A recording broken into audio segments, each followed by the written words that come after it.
My program focuses on osteoporosis screening in underserved populations. Osteoporosis is underdiagnosed and undertreated, and one of the reasons is that people are not aware of it because it's painless, doesn't cause any symptoms until you break a bone.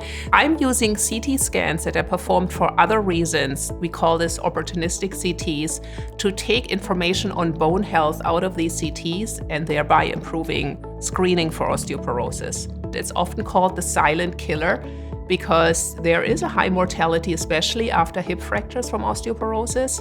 And it is particularly important in underserved population or racial minorities. And we always think that elderly white women are really the group that is most affected by osteoporosis. Black women who fracture their hip, osteoporotic hip fracture, have twice the mortality than white women. So it's really important to diagnose osteoporosis and treat it in groups that we traditionally don't think about having osteoporosis.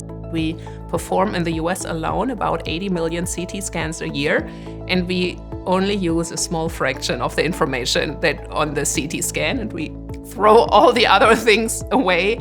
We wanted to use the CT scans that are used for other purposes to measure bone mineral density, but also body composition, meaning we want to know how much visceral fat there is, how much muscle mass, vascular calcification. And if you do this manually or semi-automatically, it takes a lot of time. It's very time-consuming. So we developed an AI and machine learning algorithm that can do this work within seconds. But we thought for this particular study, whether there would be a particular group we wanted to focus on. We thought patients who undergo lung cancer screening with low-dose CT would be the perfect group because they are often in underserved areas. They're the same age range when you think about someone who is at risk for osteoporosis. They all have the same standardized protocol, so we don't run into problems with different technical parameters.